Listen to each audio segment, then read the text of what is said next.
Today I'm going to share my review about the NiceHash Bitcoin mining platform, a service that connects people who want to sell their computer's hashing power with buyers who want to rent it.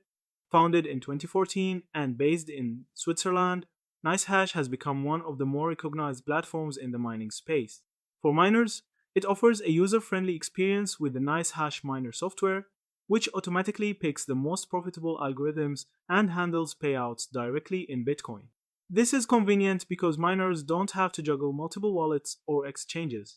Payments are frequent, happening every 4 hours for balances above 0.00001 BTC, and some reports suggest profitability can be higher than direct mining thanks to additional revenue streams like easy mining. For buyers, NiceHash provides flexibility by letting them purchase hashing power without long-term commitments.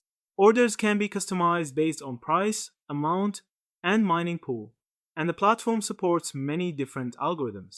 Features like easy mining are designed to make this even simpler, though not without controversy.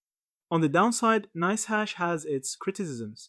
While the company claims improved security after the 2017 hack and reimbursed affected users, some still report issues with account access and withdrawals.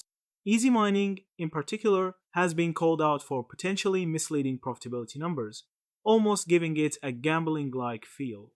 Other common complaints include high withdrawal fees, hash rate discrepancies between advertised and actual performance, and the requirement for KYC verification, which some find restrictive. Also, Swiss regulations require funds to be transferred out after 60 days, which can be inconvenient. Overall, NiceHash is a practical option for beginners who want an easier entry point into mining without diving into technical setups. But users should stay cautious about fees, transparency, and fluctuating profitability. Thank you for watching.